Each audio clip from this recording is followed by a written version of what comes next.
Bom dia, professor. Bom dia, meu caro. E aí, pessoal, vamos começar hoje.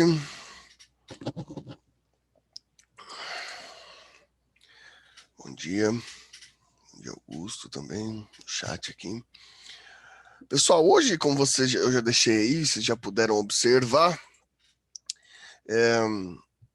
a gente hoje vai falar, a gente falou, aula passada, terminamos o Kant, né? Ou seja, um ponto muito importante da nossa discussão aqui, para que a gente possa compreender a estrutura da democracia parlamentar, como eu havia falado antes, né?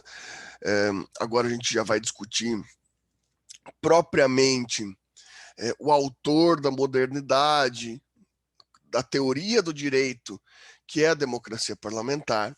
Né? A gente vai discutir isso em Kelsen. E, meus caros, qual que vai ser a estratégia nossa aqui? Todos vocês já leram a Teoria Pura do Direito. Isso daí, né, é um livro básico ali, eu já falava para vocês no primeiro ano. A gente não vai discutir a teoria pura em si. Apesar de ser uma das bibliografias básicas, né? É, eu até coloco aqui no final, num glossário para vocês. Deixa eu ir para o último slide aqui, porque daí vocês já anotam, né? 4, 5, 6, 8.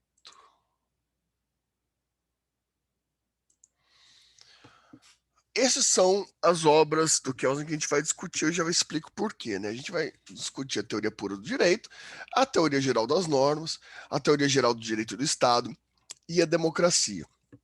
Por quê, pessoal? Porque, bem, vocês conhecem a teoria pura do direito, conhecem a estrutura da teoria pura do direito, a gente vai falar dela, né? Do livro do Kelsen, a teoria pura do direito. Sendo que o conceito de direito, do direito de ciência, da estática, da dinâmica, do direito do Estado, são conceitos que vocês conhecem já.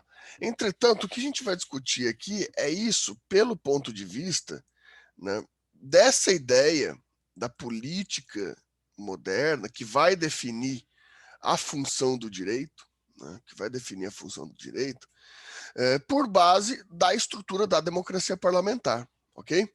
Bem, então a gente vai discutir muito aqui sobre a seguinte determinação. É assim que eu gostaria que vocês lessem o que a gente vai estar observando aqui.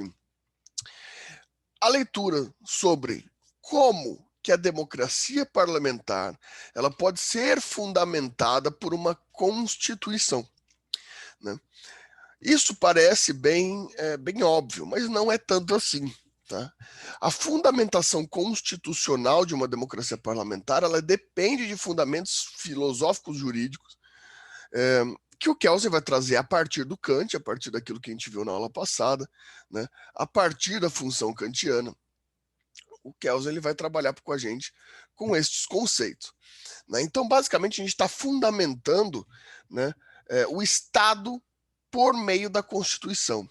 O grande trabalho desses autores que a gente está desenvolvendo aqui, né, do Kelsen, do Schmitt e do Pachucanes, são justamente a fundamentação desses autores, fundamentar esses autores por meio, a fundamentação que eles vão apresentar para a validade do Estado, para a validade da política. Isso se vai dar por meio da Constituição. Então a gente está trabalhando com 3 constitucionalistas, com 3 teóricos da Constituição.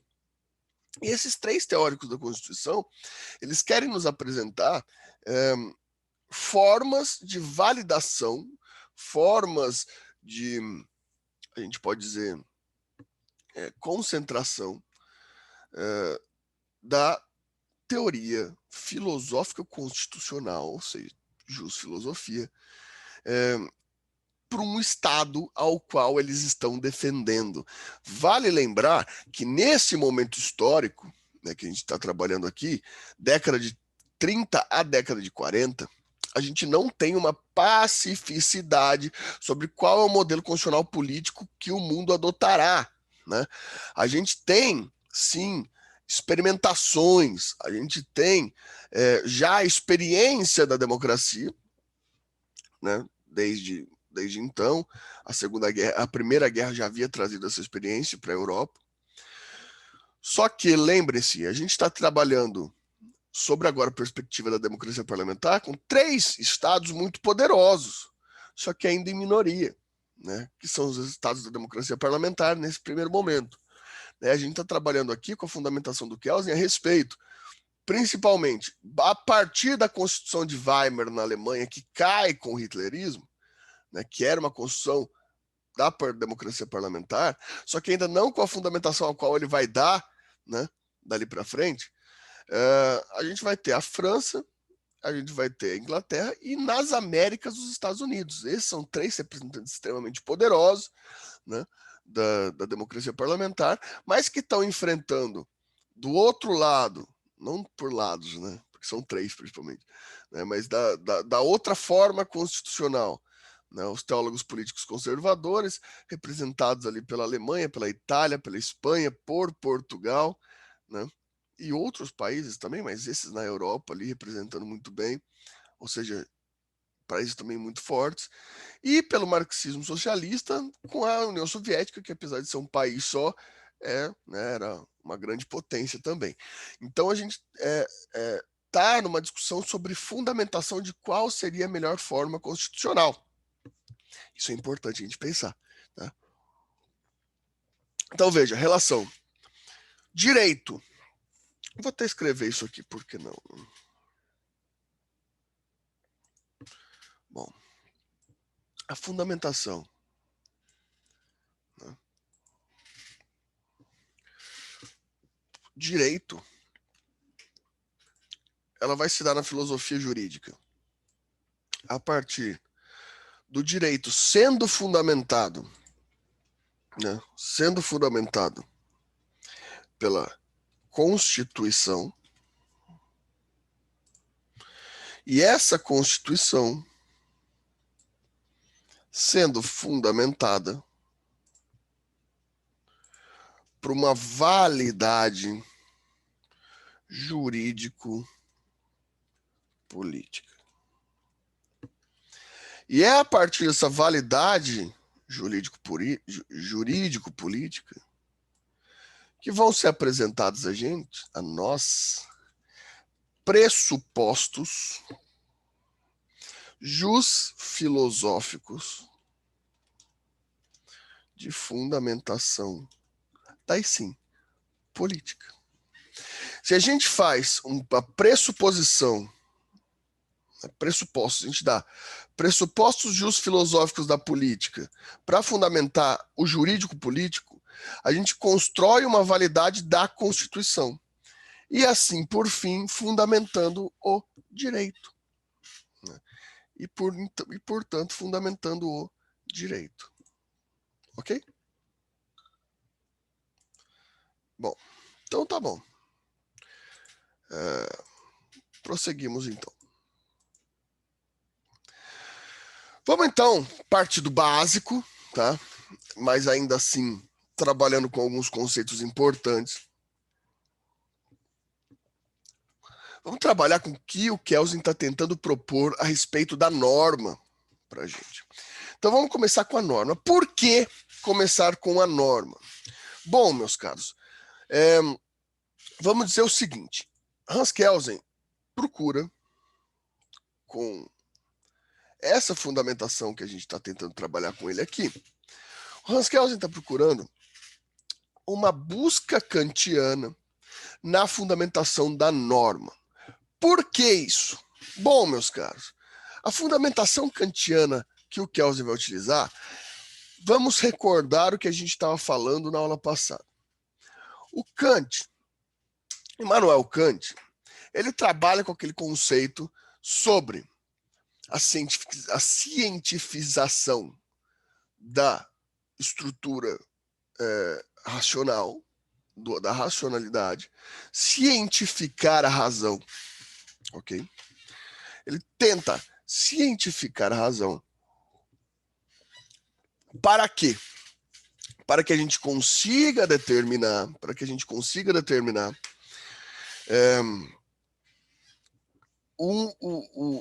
a existência, a fundamentação de uma realidade da produção dos juízos.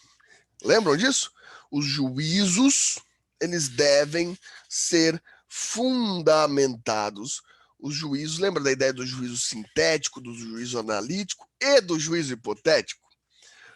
Rapidamente, só para a gente fazer essa relação com a norma, né? A gente tem o juízo analítico, que, né, define a situação descritiva do elemento, né? Então, esse aqui é um livro, né? Um livro de capa de tons azuis e acinzentados, um livro com bastante páginas, né? Um livro com 427 páginas, né? Com, né, aqui, então, com tradução do João Batista Machado, com prefácio da primeira e da segunda edição do Kelsen. Juízo analítico. Estou analisando o objeto. Todas essas análises são a partir de juízo de valor. Por que são a partir de juízo de valor? Porque isso daqui não é um livro. Isso é uma coisa em si. Existe independentemente da minha racionalidade. Perfeito? Então, o juízo é a atribuição de juízo de valor. Juízo analítico, próprio à própria coisa em si. Esse livro é essencial. Esse livro é muito bom e essencial ao direito. Juízo sintético. Elementos de juízo de valor externos à coisa em si. Externos à coisa em si. Com isso, eu formo, com juízos analíticos e hipotéticos atribuídos a esse objeto, eu crio a hipótese fundamental. A hipótese que fundamenta isso. O livro Teoria Pura do Direito de Hans Kelsen. Não preciso estar olhando para ele, não preciso estar fazendo juízos atribuídos diretamente a ele. Eu crio ele na minha mente, né? Claro que essa é uma forma reducionista de dizer, mas eu crio ele na minha razão, né? Eu faço a fundamentação hipotética, a hipótese fundamental daquele livro que eu tive relação, né? Eu tive a hipótese fundamental do livro que eu tive relação. E então, com isso, eu crio a possibilidade de acesso a essa norma puramente pela razão. O livro Teoria Pura do Direito do Kelsen. Não preciso estar com ele aqui, né? Ele pode estar guardadinho na estante, daí você pede para mim, está aqui na estante, daí eu faço um juízo analítico. O livro do Kelsen, o livro Teoria Pura do Direito, faço um juízo sintético. Ele se encontra na parte de filosofia política da minha estante. Daí você fala, Fernando, me empresta o livro Teoria Pura do Direito? Daí eu acesso Teoria Pura do Direito na minha racionalidade. Faço a hipótese normativa do juízo analítico, Teoria Pura do Direito. É aquele livro de capa azul. Juízo sintético é um livro de filosofia política. Coloquei ele na seção de filosofia política. Sem ter acesso a ele, já sei onde achar, já sei acessar, e eu consigo acessar ele de qualquer lugar. Estou lá na sala, eu falo, pega lá na estante, né? Pega lá na estante de trás do computador, né? De trás do computador, tá na terceira prateleira de baixo para cima. E vou falar para você todos os juízos atribuídos a ele. Acessei a hipótese fundamental. Acessei essa hipótese fundamental. Entendemos. E Kelsen? Fácil. Essa ideia de que há uma subsistência de um juízo por uma hipótese fundamental, por uma hipótese que a fundamenta, fundamentou para Kant, e aí vocês devem lembrar de Kant também, fundamentou para Kant a ideia do imperativo. Lembra da ideia do imperativo categórico e do imperativo hipotético? Principalmente o imperativo categórico.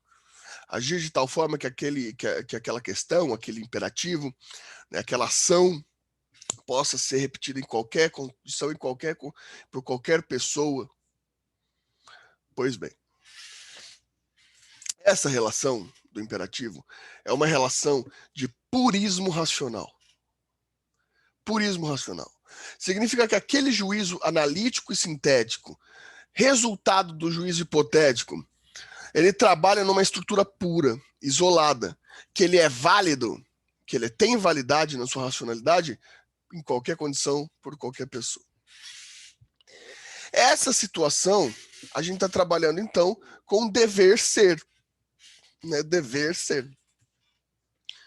O Kelsen, ele sabe que o direito é uma representação do dever ser kantiano. Por quê, meus caros? Eu acho que vocês já conseguem observar isso. Por quê? Porque o direito é um juízo de valor hipotético. O direito é uma atribuição de fundamentação de estruturas de realidade que subsiste independentemente da realidade. É uma fundamentação de estruturação da realidade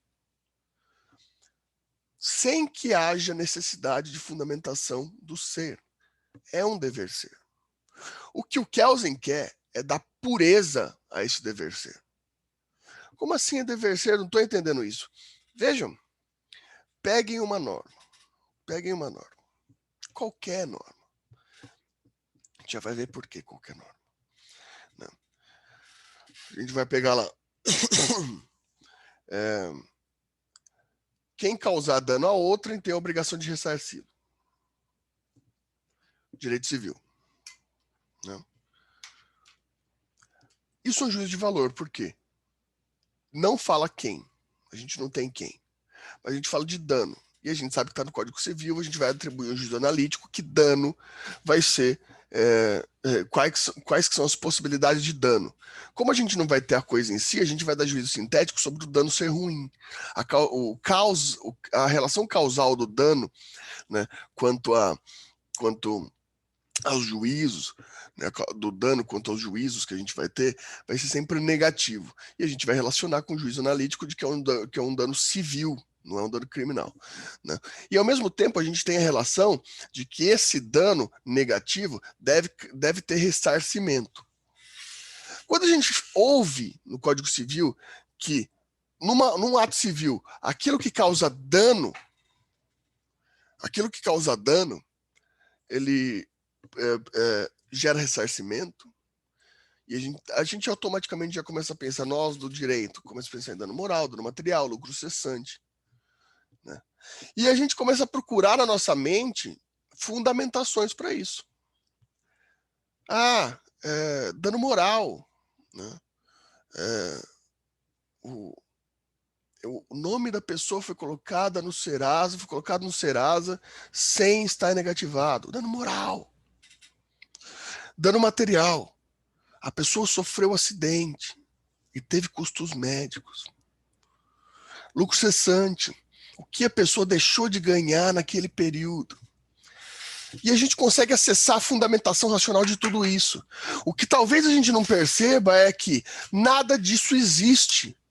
A existência de fato, e lembra desse problema da existência de fato no Kant? A existência de fato, o ser, não aconteceu. Caso ele venha acontecer, a gente vai ter um dever ser separado. Né? A gente vai ter um dever ser separado. A relação entre ser e dever ser, eu vou colocar com um flechinho. A relação entre ser e dever ser, não sei se vocês se lembram, elas podem ter uma relação direta. Lembra que elas podem ter uma relação direta? Elas podem ter uma relação direta de juízo de valor.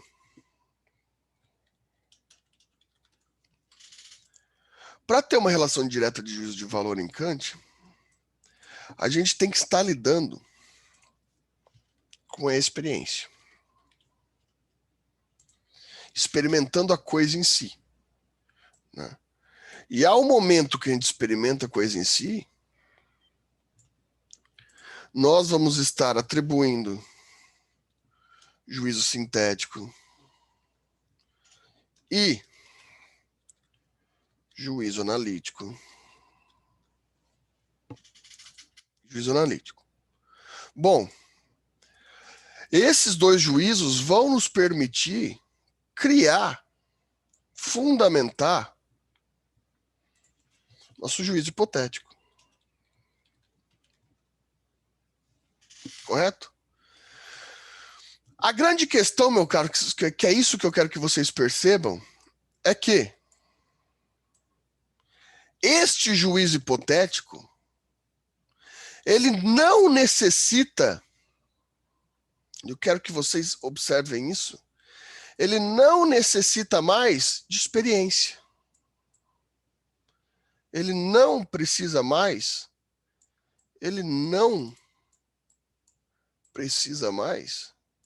de experiência. Porque até em Kant, esse juízo hipotético, ele se torna um juízo puro. Enquanto essa experiência, né, o juízo analítico e o juízo sintético, elas nos promovem um juízo prático. Elas nos promovem um juízo prático. Compreendem isso?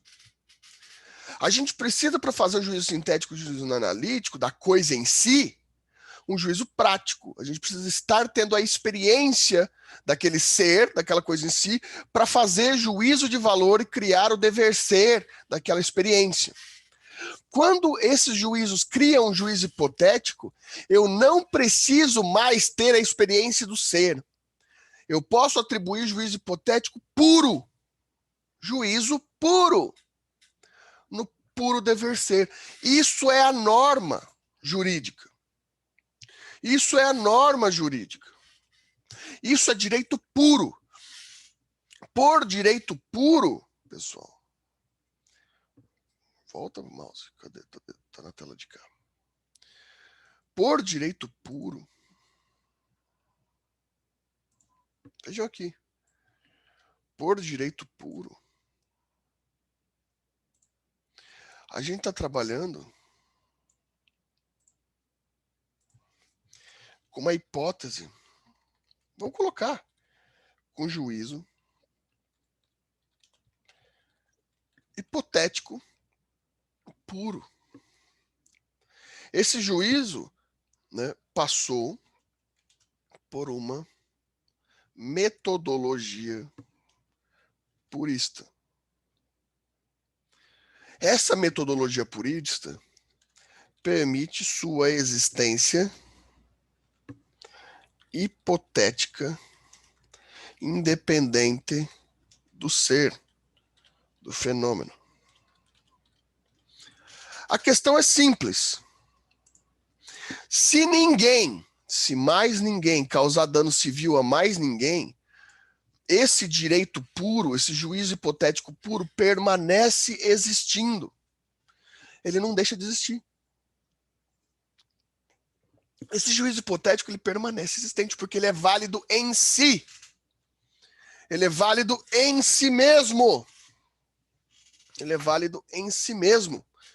Ou seja, essa norma é um juízo de valor puro, como a gente está colocando aqui. E principalmente, esse valor, ele vai se apresentar na teoria kantiana como um juízo hipotético. É um juízo hipotético puro, isolado, que não necessita da realidade. E o mais interessante, essa metodologia, né, essa metodologia purista que a gente está falando, que dá essa pureza, essa metodologia que traz essa pureza a esse elemento, né, isso que é o mais interessante da norma. Essa metodologia que traz essa pureza, ela se... Deixa eu aumentar aqui. Ela se desvincula e subsiste sem o ser. E além disso, ela é um juízo que, diferente da necessidade de acesso ao juízo estético. Já vou explicar isso, a gente já falou, mas eu falo daqui a pouco. Né? Se acessa depois do fato. Vamos lá. Ela se desvincula do ser. Homicídio. Artigo 121 do Código Penal. Ele não precisa de homicídio para existir. Ele existe independentemente do homicídio. Né? Só que, como que no plano racional a gente pode fazer isso? Né? A gente precisa acessar a experiência. Então, acessar o fato do homicídio. Relacionar, fulano morreu porque fulano matou. A grande questão é que o direito, a norma de dever ser puro, o purismo metodológico normativo, ele subsiste num plano próprio, num plano só dele. Existe um plano próprio, né? Existe um plano só da estrutura normativa. Existe um plano só da estrutura normativa. Significa dizer que a gente não precisa acessar esteticamente a coisa. A gente não precisa falar estético, no que eu significo é visualizar. Fulano matou ciclano, né? Não preciso visualizar isso. Ele existe na pura hipótese. Homicídio. Homicídio de quem? Homicídio como? Não importa. É puramente homicídio, como conceito hipotético. Como conceito hipotético. Não há realidade fática experimental, ou seja, plano do ser. A realidade, a hipótese real e não fática, hipótese real normativa, pura. Ela existe, só que em outro plano, no plano do dever ser puro normativo, no plano do direito. A gente não precisa experimentar. Ele vai ser acessado no plano do ser quando alguém matar alguém. Então, quando fulano matar cicrano, que isso já é um fato, já é um dever ser de juízo de valor kantiano em si. Eu não preciso do direito aqui, né? Eu não preciso, porque ele é desvinculado do plano real. Eu não preciso do direito aqui, fulano matou cicrano em si. Ponto. Né? E aí, daí sim, esse fato, para que ele tenha relevância no plano jurídico, porque esse fato não precisa do plano jurídico, o plano jurídico não precisa dele. A gente leva ao judiciário, o judiciário faz este ser ter acesso ao dever ser puro. Então esse ser se amolda, vem o direito, e ele está numa hipótese normativa, e a gente tem que perceber se esse fato se amolda a essa norma hipotética pura.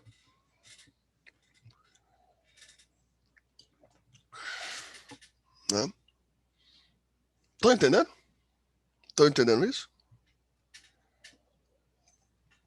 No Kelsen, vocês até encontram ali no capítulo 3, né? Essa ideia aqui, né? Porque qual que é o objetivo dele? O objetivo é transformar em ciência. Né? É transformar em ciência. E ele traz para a gente essas duas ideias aqui, de ciência causal e ciência normativa, que basicamente é essa referência kantiana que a gente está colocando, para que a gente conheça os termos causanianos. Né? Por quê? Porque nós, na nossa experiência do fato, a gente observa para criar juízos hipotéticos, né, para criar o juízo hipotético, né, no plano do ser, para o plano do dever ser nosso, racional, a gente precisa, né, criar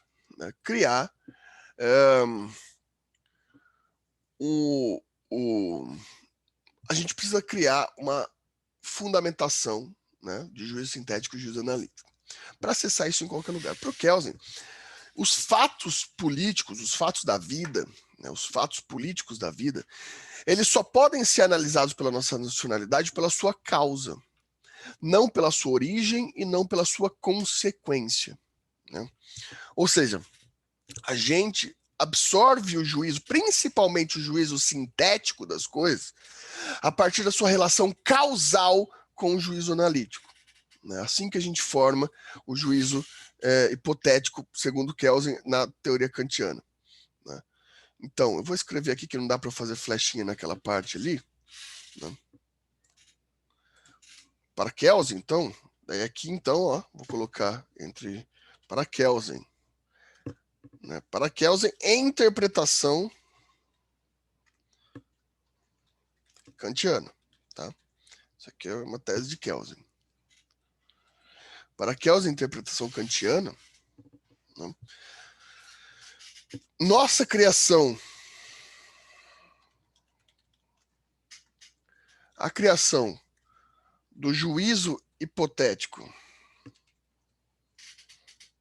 tenha mais espaço, do juízo hipotético do fato, né? Do juízo hipotético do fato, entenda por fato aquele fato de relevância, o fato de devir, ou seja, aquele que deve vir, né, de devir relevância jurídica. Porque o fato ainda não teve relevância jurídica. Ele terá no caso da gente amoldar ao dever ser jurídico, né? Então, a criação do juízo hipotético do fato, que tem um dever de relevância jurídica, né, ele se dá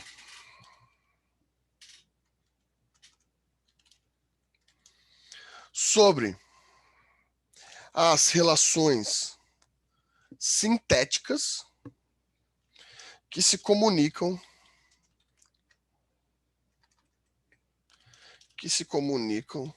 com as analíticas. Ou seja,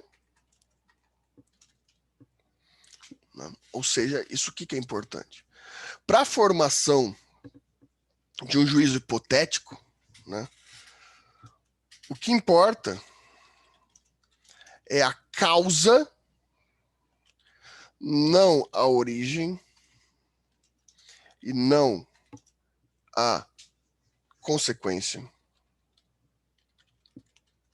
Não a origem nem a consequência, mas a causa, né? A causa valorativa que influi no fato. Significa dizer que, quando eu vou fazer um juízo hipotético do homicídio, pessoal, o que eu faço, né? O que eu faço é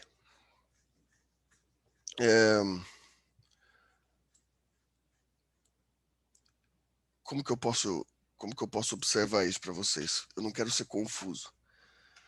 Bom, o que eu faço é observar as relações fáticas daquilo para analisar quanto à sua causa, né? Então, basicamente, eu não vou lidar com a consequência do homicídio. Eu vou lidar com o seu juízo sintético que o homicídio provocou um desdobramento social. A causa, né? A causa, o desdobramento social que aquele crime, que tem relevância jurídica, vai cometer. Não a falta de vida, não o motivo do ato.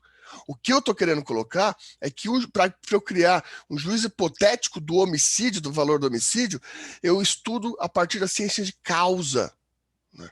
E essa ciência da causa atribuída ao objeto, né, as relações que dão causa a esse objeto, vão fazer a possibilidade de um juízo hipotético universal. Eu consigo falar de homicídio sem me referir ao homicídio de alguém, na minha racionalidade, quando eu penso em relações causais. Homicídio ruim, sem necessariamente que eu precise falar de alguém. Isso, a ciência causal, ela vem e dá origem à possibilidade de uma ciência normativa. A ciência normativa é essa relação do juízo hipotético causal que a gente atribui a essa experiência. Estão entendendo? Estão entendendo? Alguma dúvida até aqui?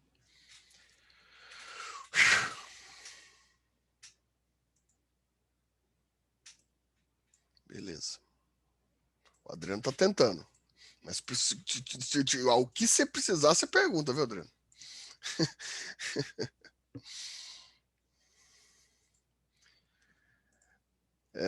Não é a coisa mais fácil, né, Adriano? Não é a coisa mais fácil essa fundamentação. Só que é interessante porque, veja, todo direito, ele se fundamenta nisso, o direito que a gente usa, né?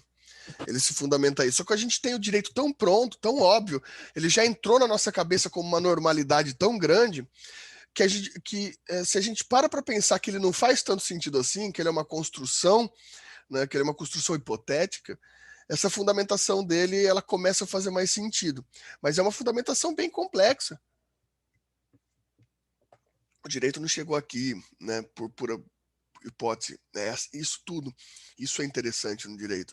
E isso que faz a gente conseguir entender o direito como uma forma válida, né? Isso que a gente está tentando colocar aqui, que o direito ele precisa de uma validade, senão qualquer um pode chegar lá e destruir o direito a qualquer momento, né? Essa que é a grande questão. Bom, deixa eu ver aqui.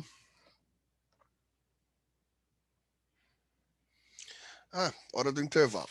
Hora do intervalo, porque é muita coisa, né? Então não quero deixar vocês exaustos com essa disciplina. Então, vou dar um intervalinho para vocês de 5 minutinhos aí e eu vou fazendo a chamadinha aqui do lado para vocês, beleza? Enquanto vocês vão tomar uma aguinha, etc. Ok? Já voltamos já, então, em 5 minutinhos. Daí qualquer coisa vocês pensam numa pergunta, vão pensando, vou deixar a tela aberta aqui para vocês irem refletindo, beleza? 5 minutinhos.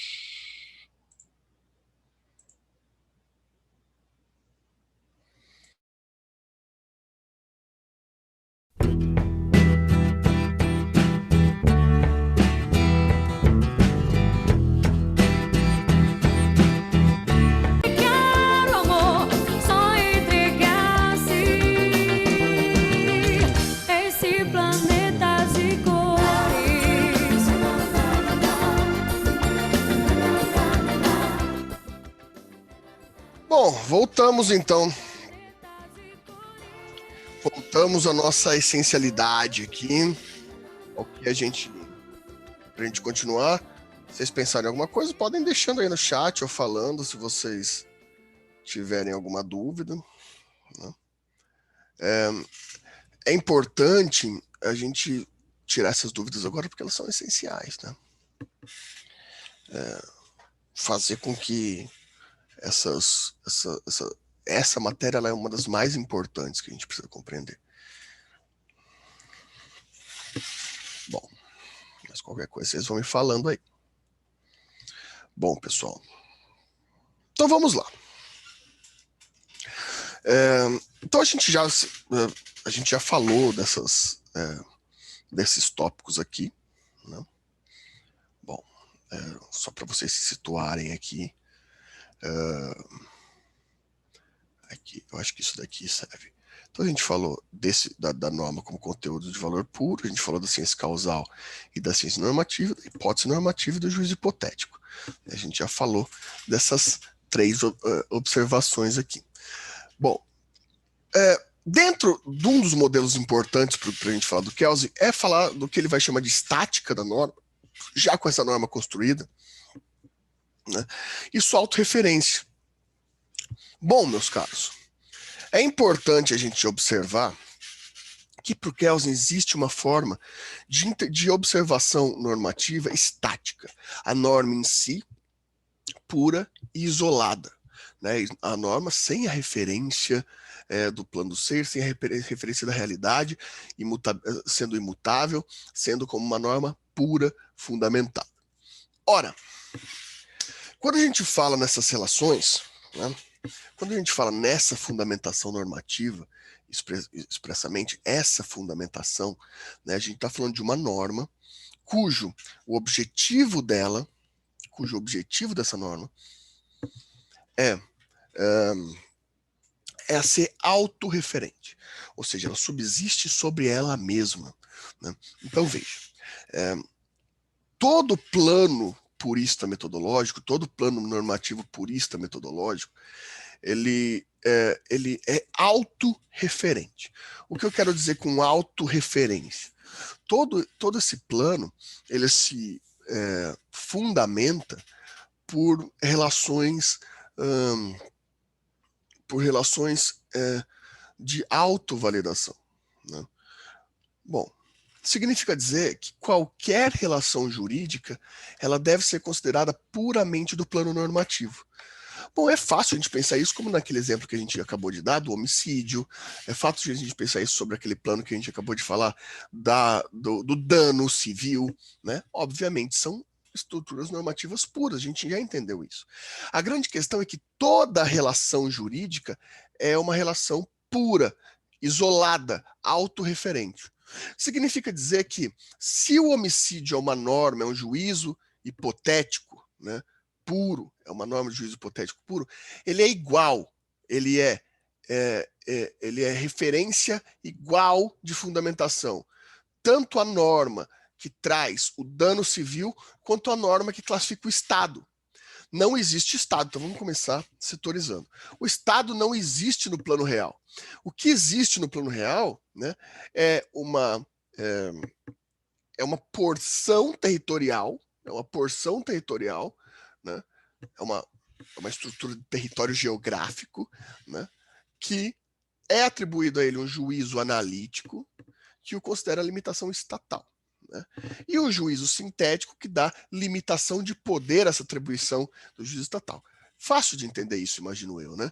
A gente tem uma geografia de limitação analítica e um juízo sintético que dá uma atribuição de poder àqueles limites analíticos da geografia de um Estado.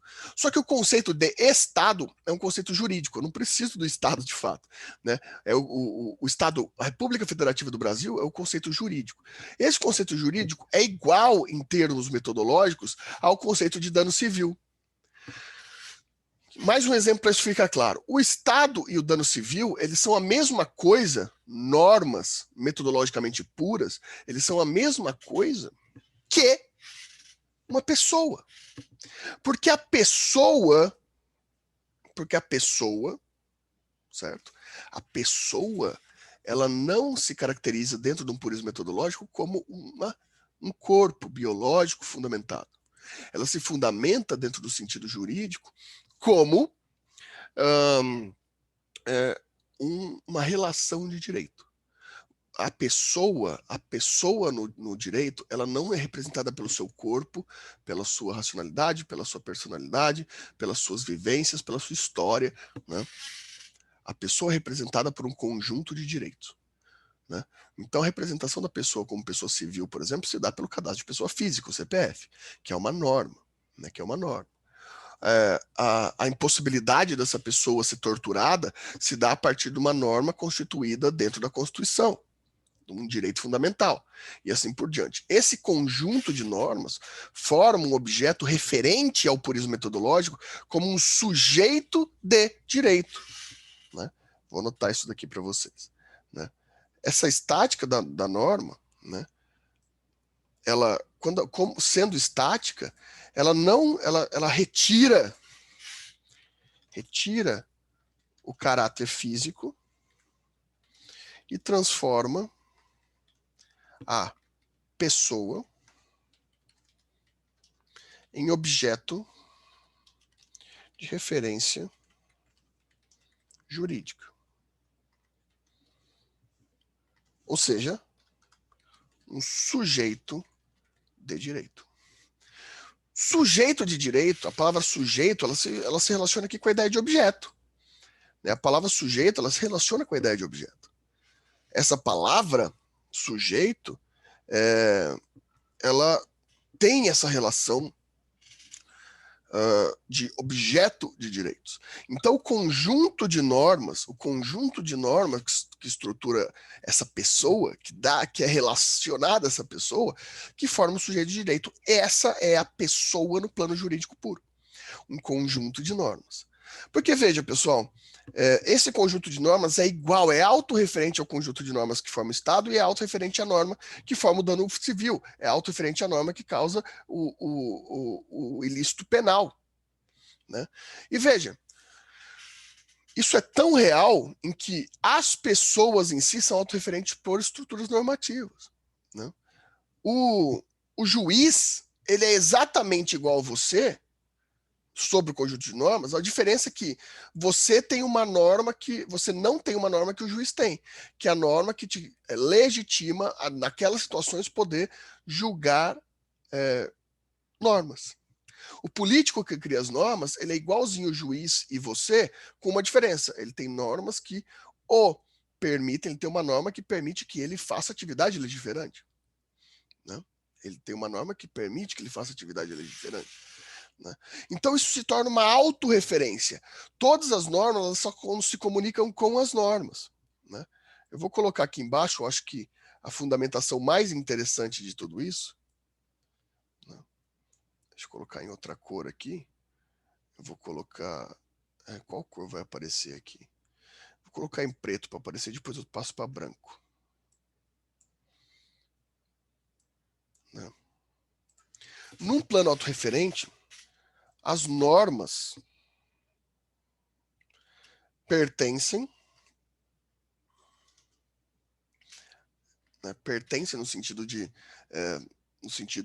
se realizarem, pertencem a uma norma. Estado, que é uma norma. E são criadas por normas. Né? Legislativo. Os deputados são normas. E são aplicadas por normas. Judiciário.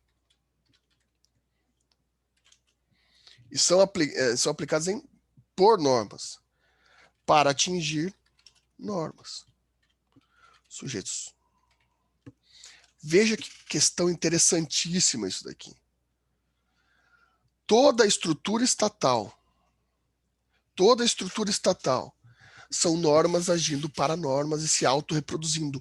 É uma relação autofágica, autopoética. É uma relação autopoética. É uma relação de fato. Essa relação autopoética é uma relação de fato. É uma relação autorreferente normativa.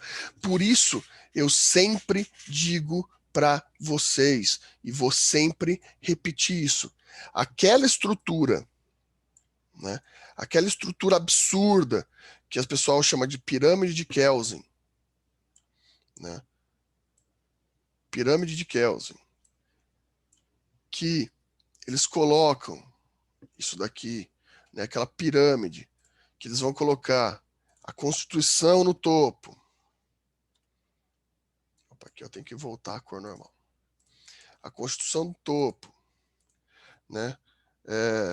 As leis ordinárias no meio e as leis administrativas na base, dando uma suposta hierarquia de normas dessa para essa e dessa para essa.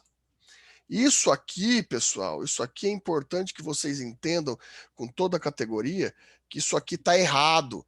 Não existe uma hierarquia, né? A hierarquia, ela não é, né? A hierarquia não existe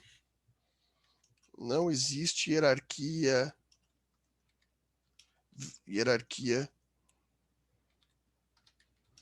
vertical.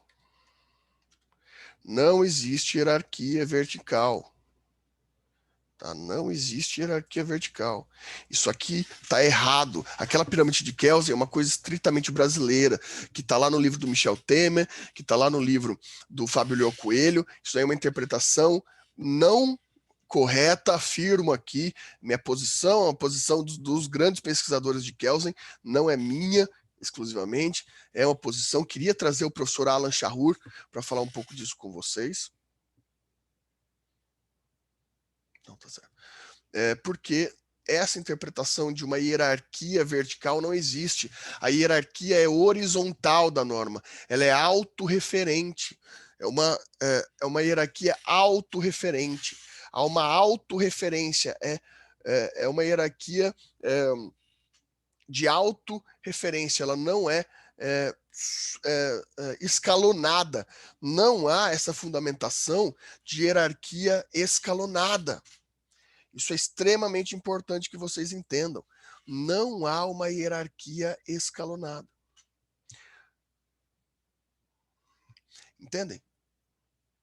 Não há esse escalonamento. Ora, esse escalonamento ele não pode acontecer, ele acontece de forma horizontal. Todas as normas são iguais, autofundamentadas. O que vai existir, né, é a partir da dinâmica da norma, para que essas normas sejam fundamentadas por validação. O que valida essas normas é uma ideia totalmente da liberdade, né? A ideia da democracia liberal, a ideia do iluminismo, que é a ideia da liberdade, do pacto, da estrutura de pacto, fundamentada pelo Pacto Sunt Servanda. Esse Pacto Sunt Servanda, né, que a gente vai chamar... Opa, ficou esquisito isso daqui. Esse Pacto Sunt Servanda, que o Kelsen vai chamar, né, em alemão, de Grundnorm, que a gente pode traduzir por norma hipotética fundamental. Né? Por norma hipotética fundamental. A Grundnorm, essa norma hipotética fundamental, né, essa Grundnorm, ela vai ter essa fundamentação, essa estruturação de o pacto normativo, o contrato básico, contrato fundamental. Contrato fundamental, ele vai ser a única hierarquização. Toda a estrutura normativa autorreferente horizontal, ela se baseia na ideia do pacto. E essa ideia do pacto, ela está estritamente ligada com o pressuposto de contrato. Pacta sunt servanda, os pactos devem ser cumpridos. Como assim? Isso aqui está diretamente relacionado com a ideia de que a aceitação de um Estado por meio do contrato social interno e da realização de tratados internacionais do ponto de vista de Estado dão a legitimidade ao Estado, porque isso é um contrato. A partir do momento que o Estado do Brasil faz um acordo com os Estados Unidos, significa que o Brasil e os Estados Unidos interpretam pressupostamente por liberdade a existência da soberania desses dois estados. Eles se auto-reconhecem. Isso dá validade para o Estado. Isso dá validade para o Estado. Então, essa Grundnorm, essa norma hipotética fundamental, essa é o que vai fundamentar a estrutura estatal. É a única coisa que vai estar acima das normas. Essa liberdade vai fundamentar toda a origem. Ok, a Constituição ela vai necessitar de constitucionalidade, como forma de autopreservação, forma de autoafirmação formal do Estado. A gente vai entrar na aula que vem, que hoje não vai dar tempo, dessa forma de Estado. Sim, ela vai dar essa representação estatal. Entretanto, o que a gente está falando aqui não é de uma hierarquia vertical, e sim horizontal, de todas as normas são iguais. Todas as normas são iguais.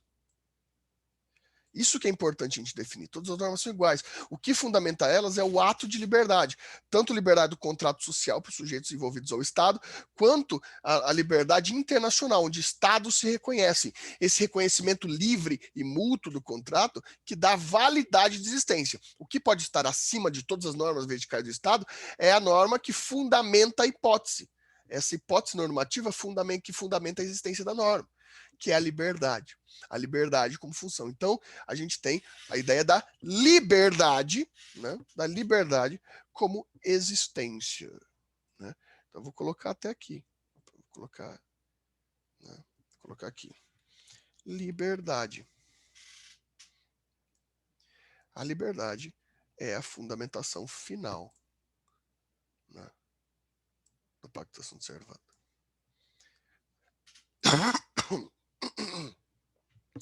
A liberdade, ela vai ser aquilo que vai fundamentar a validade normativa. É isso que vai fundamentar a validade. Dúvidas até aqui?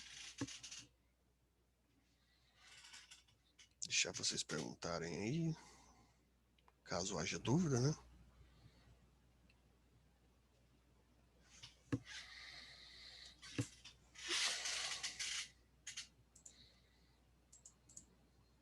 Bom, então tá, então vamos finalizar. Printem aí a tela que eu precisar, porque agora eu vou fechar e vai sumir as anotações.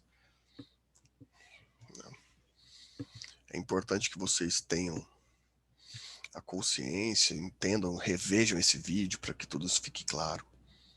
É importante. Beleza? Façam isso.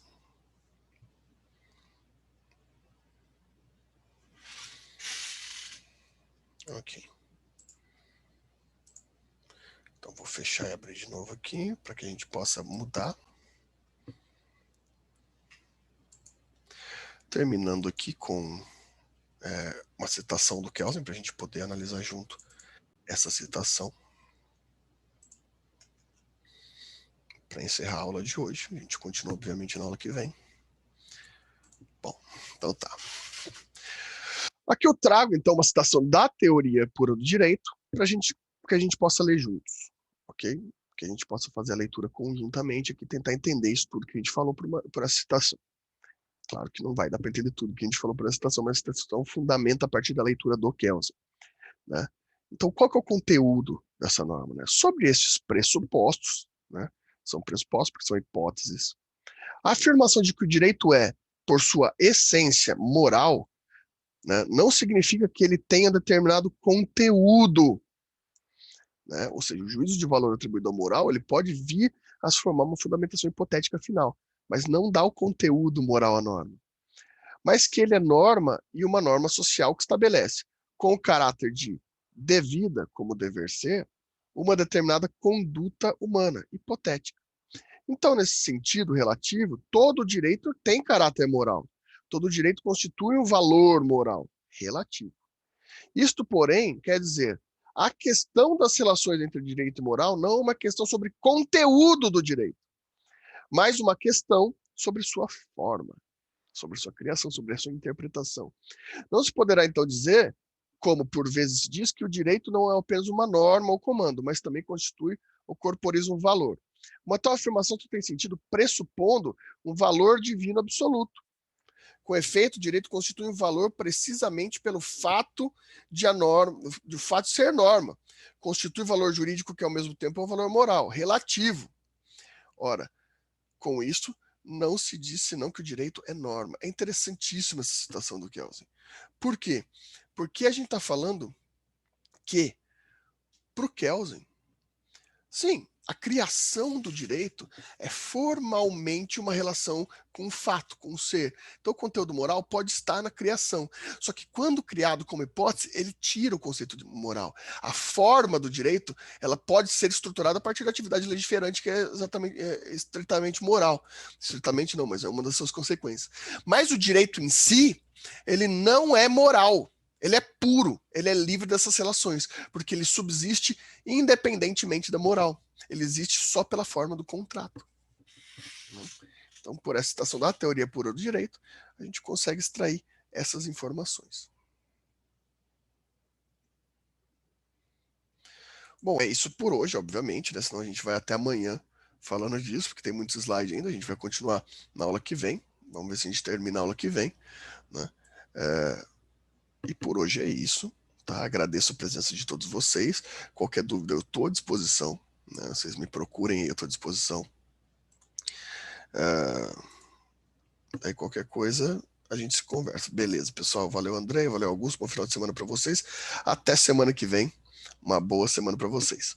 Tchau, valeu.